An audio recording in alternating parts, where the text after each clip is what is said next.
Hawaii's become like the extinct capital of the world Right. when it comes to native species, right? From our birds to our sea life and so forth.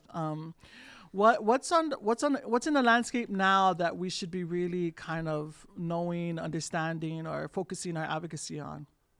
Yeah, I think probably one of the biggest ones for us is like we're still dealing with the same problems. You know, a lot of our native birds are still just as threatened, especially on Kauai and Maui. And for our birds, kind of uniquely around the world, the biggest problem for them has actually been diseases, and specifically diseases that are spread by mosquitoes. So here in Hawaii, we didn't actually have mosquitoes in Hawaii until 1826.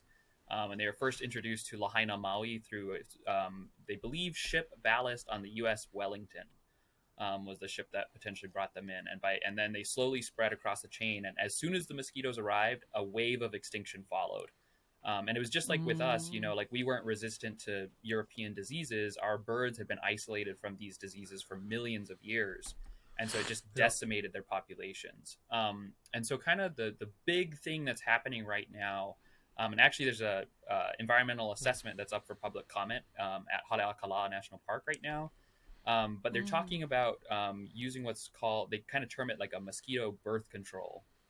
And what they do is they use this naturally occurring bacteria called Wolbachia, and it lives inside of almost all insects. It's kind of like, you know how we have E. coli living inside of us? It's kind of a natural beneficial bacteria.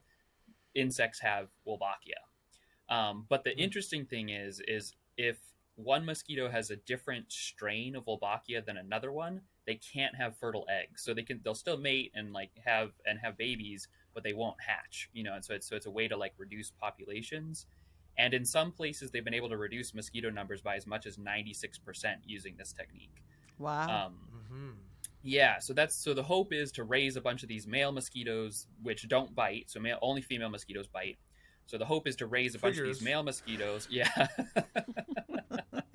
I was waiting for that. It took him half a second to respond to that one. Yeah, there you go. So they want to raise a bunch of these male mosquitoes to release them so that they'll go mate with the wild females and then cause the population to crash. And that would hopefully protect our birds. And in addition, protect us. Wild females.